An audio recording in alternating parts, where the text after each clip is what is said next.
नमस्कार साथियों, हिंदी स्टेनो बढ़ोत वाले चैनल में आपका हार्दिक स्वागत है। आज की डिक्टेशन रामधारी गुप्ता खंड 2 से प्रतिलेखन संख्या 7 व 8 से 90 वर्ड पर मिनट की स्पीड से होगी। तो आइए शुरू करते हैं। डिक्टेशन शुरू होगी 5 सेकंड बाद।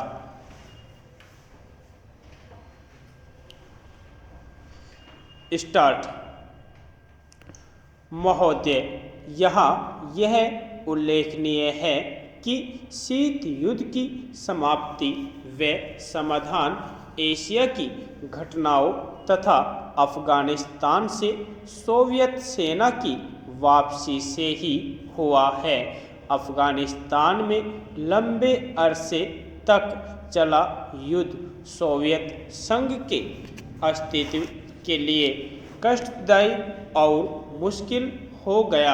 इस भयावह युद्ध से सोवियत सेनाओं की वापसी से अनेक घटनाओं ने जन्म लिया, जिनकी परिणति शीत युद्ध की समाप्ति से हुई तथा जिसमें जर्मनी का एकीकरण तथा सोवियत संघ का विघटन शामिल है। संक्षेप में, शीत युद्ध का और इस तनाव का एशिया की एकता पर दूरगामी प्रभाव पड़ा। एशिया के सभी देश यह चाहते थे कि क्षेत्र में शांति बनी रहे। चीन और सोवियत संघ का सीमा विवाद, चीन और वियतनाम का झगड़ा और भारत व चीन का सीमा विवाद उस समय की परिस्थितियों को स्पष्ट करता है। इस तरह से पाकिस्तान पूरी तरह से थाईलैंड और फिलीपींस के साथ अमेरिका के खेमे में चला गया था। जापान अपने आर्थिक और व्यापारिक संबंधों के कारण पश्चिम के देशों में सामीप्य स्थापित कर रहा था। इससे एशिया की एकता को एक नया धक्का लगा है, क्योंकि एशिया के देश अलग अलग खेमों में बंट गए थे। 1960 के दशक में एक नया मोड़ आया, जब शीत युद्ध के समय में आसियान के नाम से एक नए गुट का प्रादुर्भाव हुआ। इससे दक्षिणी पूर्वी एशिया के देशों में नए आर्थिक और सुरक्षा संबंधी प्रयास किए गए। इन देशों में सांस्कृतिक एकरूपता की वजह से भी एक नए गुट ने जन्म लिया, लेकिन यह कहना कठिन होगा कि इन दक्षिण पूर्वी एशियाई देशों से समूचे एशिया की पहचान या एकता बनाने में सहायता मिली है या नहीं, उससे धक्का लगा है, क्योंकि इन देशों ने अपनी नीति बहुत स्पष्ट नहीं की और केवल अपने ही गुट के अंदर भूमिपुत्र नीति को जन्म दिया। भारत भी अब आसियान का सहयोगी सदस्य बनने जा रहा है।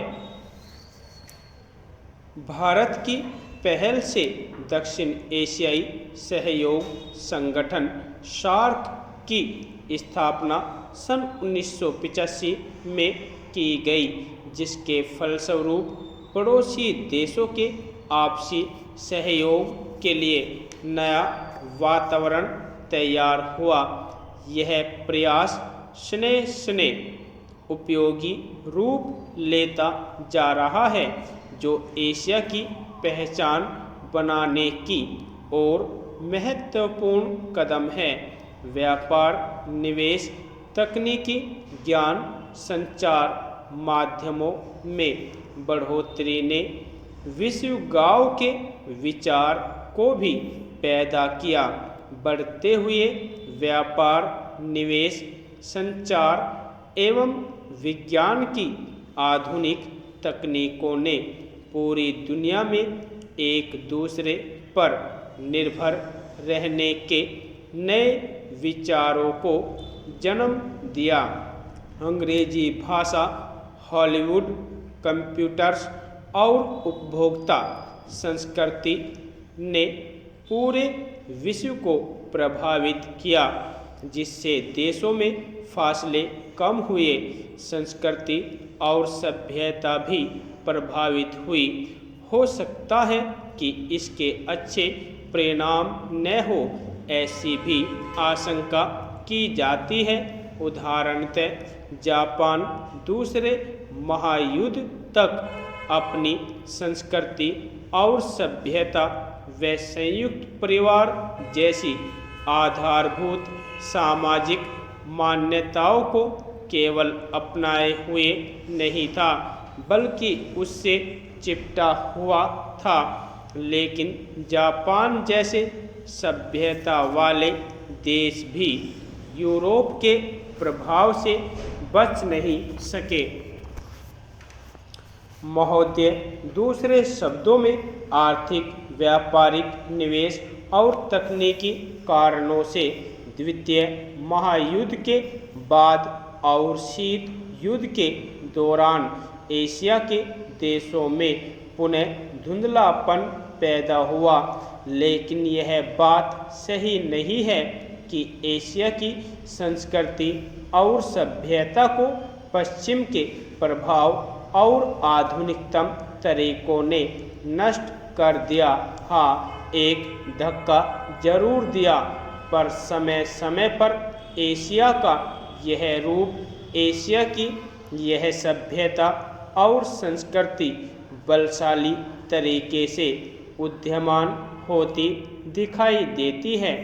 पंडित जवाहरलाल नेहरू ने 1945 में अपनी पुस्तक डिस्कवरी ऑफ इंडिया में एशिया की पहचान पर लिखा है कि 1000 वर्षों से जब यूरोप अपने अंधकार के युग में था, एशिया ने अपने मनुष्यों की प्रगतिशील आत्मा को प्रभावशाली ढंग से दर्शाया। उन्होंने यह विश्वास भी जताया कि एशिया की संस्कृति और सभ्यता यूरोप की संस्कृति और सभ्यता से अधिक प्राचीन है। आज के दिनों में भी चीन के नेता अपने यहाँ आध्यात्मिक क्रांति की बात करते दिखाई देते हैं और अपने आर्थिक विकास को भी प्रतिबिंबित करते हैं।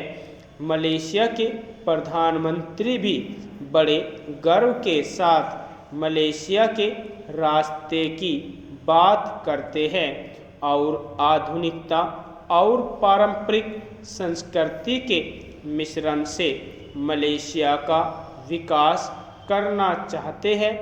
भारत के प्रधानमंत्री भी मध्य मार्ग की बात करते हैं, जिसको वे भारत का पारंपरिक विचार कहा करते हैं।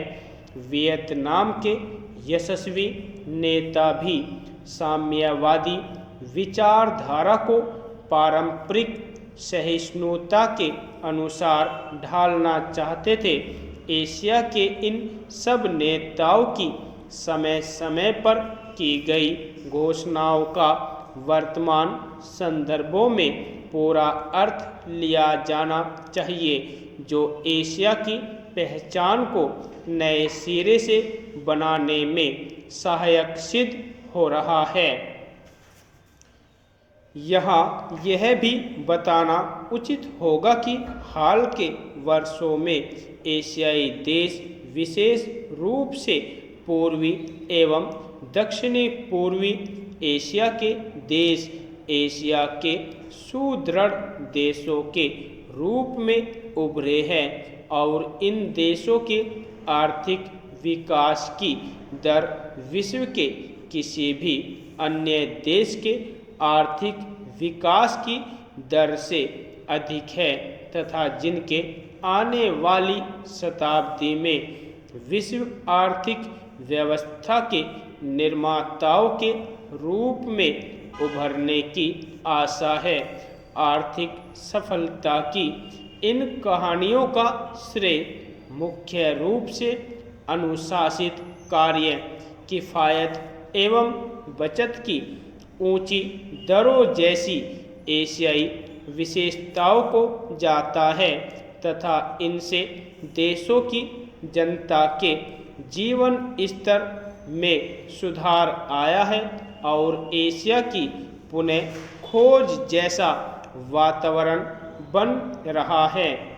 एशिया के देशों में अब आपसी भाईचारे की भावना उभर रही है और इससे ये देश परस्पर निर्भर हो रहे हैं तथा शीत युद्ध के प्रभाव से मुक्त होते जा रहे हैं। हमारी सरकार ने अपने एशियाई पड़ोसियों के साथ बेहतर संबंध बनाने में पहल करके इस बदलते रुख के प्रति सकारात्मक रवैया अपनाया है। इन सब प्रश्नों का जवाब आज उपलब्ध नहीं है, लेकिन स्नेह स्नेह इन प्रश्नों में ही इसके उत्तर मिलेंगे।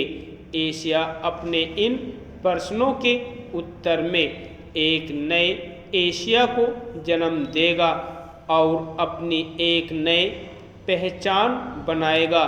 यूरोप और अमेरिका के आधुनिक औद्योगिक विकास में फर्क नज़र आता है। यदि आपको डिक्टेशन अच्छी लगी हो तो हमारे चैनल को सब्सक्राइब करें तथा वीडियो को लाइक व शेयर भी करें। धन्यवाद।